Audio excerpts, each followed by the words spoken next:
पास मसला पूछने के लिए कुछ लोग आ गए तो 4-5 साल का बच्चा भी था जिसके वालिद ने गुस्से में अपनी बीवी को 3 तलाकें दी थी। तो छोटा सा बच्चा, कपड़े भी फटे पुराने, और हालत बता रही थी कि गरीबी है।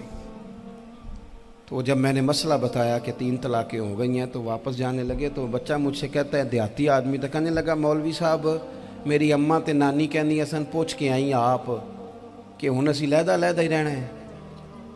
तो उस बच्चे की नौनिहाल की वो कैफियत देखी तो मैं रो पड़ा।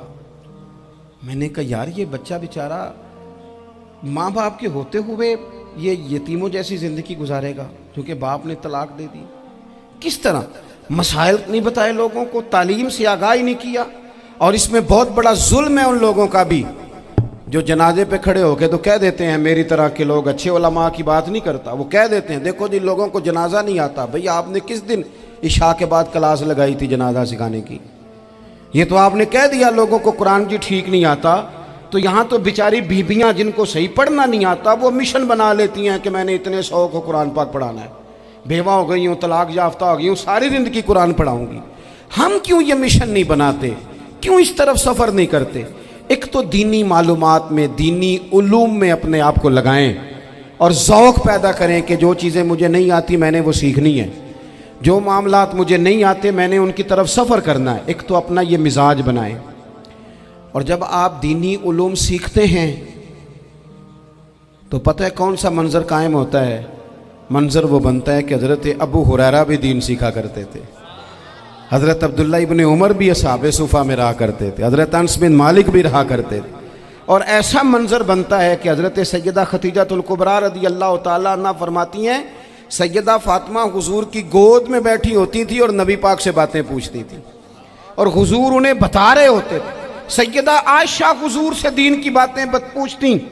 चौथा हिस्सा हमारी फ़िक़्ह के उसूल हज़रत फ़ातिमा की, हज़रत आयशा सिद्दीक़ा की मरवियात पर मबनी है। अगर हमारी बच्चियां छोड़ दें डाइजेस्ट पढ़ना, छोड़ दें इधर उधर की मूवी देखना और वो किताबों सुन्नत पर आ जाएं तो बहुत सारे मसाइल ऐसे हैं जो उलझने से पहले ही सुलझे हुए हों। दीनी तालीम का मिजाज और ज़ौक़। और दूसरी आयत करीमा मैंने तिलावत की, अल्लाह करीम ने कुरान मजीद में फरमाया, या अय्युहल्लज़ीना आमनू कू अनफुसकुम व अहलीकुम नारा, ऐ ईमान वालों खुद भी दोज़ख की आग से बचो और अपने घर वालों को भी बचाओ। ओ वालिद, वो माँ जो बच्चों को भूख से बचाने के लिए मेहनत करती है, उनको मायूसी से बहुत सारे माँ बाप ऐसे होते हैं जिनके पास कपड़े लेने के पैसे नहीं होते ईद पे। क्यों? अजान शुरू होगी जी, अजान सुने जी। अजीज़ भाई, जिस तरह हम अपने बच्चों को देखें, बहुत सारे माँ बाप के पास गुंजाइश नहीं होती, लेकिन इस नीयत से कि बच्चों के दिल टूट जाएंगे, ईद पे कैसे गुजारा करेंगे, मुश्किल से भी कपड़े ख़रीद के देते। इस तरह हम अपने बच्चों को भूख से, प्यास से, मायूसी से बचाते हैं। इस तरह हमारे रब ने हमारे ज़िम्मे लगाया है कि तुम अपने बच्चों को कोशिश करो दोज़ख की आग से बचाने की। हज़रत उमर फ़ारूक रज़ी अल्लाह तआला अन्हु ने अर्ज़ किया था, या रसूल अल्लाह सल्लल्लाहु तआला अलैहि वसल्लम, इस आया करीमा का माना क्या है? तो महबूब करीम अलैहिस्सलाम ने फरमाया, उमर, जिन चीज़ों का अल्लाह तुम्हें हुक्म देता है तुम अपने घर वालों को उन चीज़ों का हुक्म दो, जिन चीज़ों से रब रसूल तुम्हें मना करते हैं अपने घर वालों को उनसे रोको, अपने घर के अंदर निफाज़े दीन करने की कोशिश करो।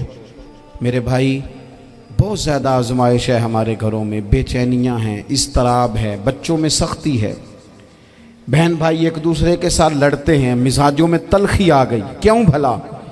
इसलिए कि माँ बाप को जो बेहतरीन किरदार और जो हसीन तरीका घर में अपनाना चाहिए था